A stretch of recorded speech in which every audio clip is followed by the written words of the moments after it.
Olá, meninos e meninas! Iremos iniciar agora a nossa aula 11 de Programação Web 2. Na aula passada, nós iniciamos o nosso estudo através do recebimento de dados do formulário. E vimos também que podemos utilizar dois métodos, no caso, o método GET e o método POST. E vimos a diferença entre eles. E no caso, vimos que o método POST é mais indicado para utilizar em formulários. No final da aula, a gente viu como obter e validar os dados. Hoje iremos iniciar pelo upload de arquivos, porque para enviar um arquivo para o servidor, como por exemplo uma foto ou algo do tipo, precisamos inserir um campo apropriado no formulário. Esse campo exibe um botão procurar que abre a janela para escolher um arquivo. O comando é este aqui que está sendo exibido para vocês, tá certo? Então, para testar, vamos acrescentar um campo ao formulário que nós vimos na aula passada para fazer o upload de uma foto. Então, vamos precisar mudar a tag form, adicionando um atributo EncType e colocar mais uma linha depois da confirmação da senha para fazer o upload da foto. Então, para o upload funcionar, é necessário acrescentar o atributo EncType, que foi um atributo que nós vimos o seu significado na aula passada, dentro da tag form, desta forma aqui. E aqui eu trouxe para vocês um exemplo de formulário com o campo upload de um arquivo, tá? Então aqui nós temos um exemplo de como fazer um formulário utilizando o campo upload. Então, quando o arquivo é enviado para o servidor, várias informações são armazenadas em um vetor chamado de files, como o nome, o tipo e o tamanho. Para obter esses dados, devemos informar o nome do campo entre colchetes desta forma que está sendo representada aqui na imagem. Então, esta variável arquivo foi utilizada para receber o arquivo e, a partir daí, sempre que pretendermos trabalhar com o arquivo, utilizaremos esta variável.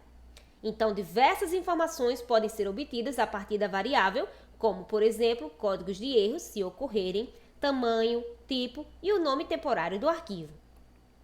Se ocorrer um erro de upload, o código de erro fica armazenado no atributo erro. O código 0 significa que não ocorreu erro nenhum. Para obter esse código, utilizamos este comando. Então, as verificações que podemos fazer são em relação ao tamanho, ao tipo do arquivo e entre outros. E nós temos como exemplo que eu trouxe para vocês aqui de verificar se o arquivo é uma imagem e se o tamanho é menor do que 10.000 bytes.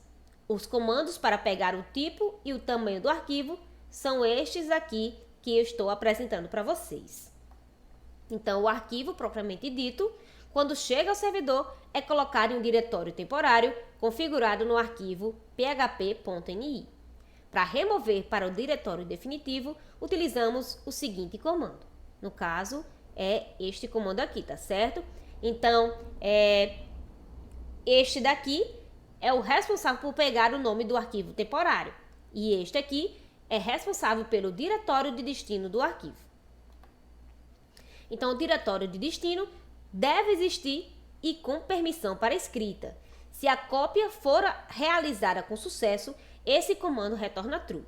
Caso ocorra algum erro, como por exemplo, o diretório de destino não existe ou não tem permissão de gravação, essa função retornará false.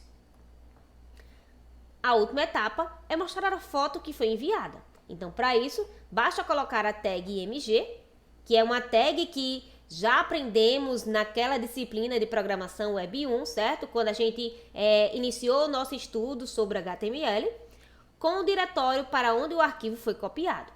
No exemplo a seguir, temos um trecho de código para lidar com o upload do arquivo, certo? Então, aqui nós temos esse trecho de código, onde no exemplo temos um trecho que obtém a foto e, além disso, há também a verificação de erro de upload e de tamanho, tá certo? Então, aqui serviria para obter a foto e aqui para verificar o tamanho e verificar o erro no upload. Nesse exemplo, temos a verificação do tipo do arquivo, tá certo? E aqui, movemos o arquivo para algum diretório válido.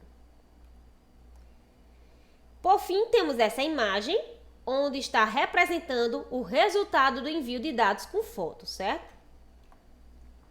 E aqui nós temos uma atividade em que eu quero que vocês me digam, em um upload de arquivos, podemos fazer verificações. Quais são essas verificações, tá certo? E o que aprendemos hoje?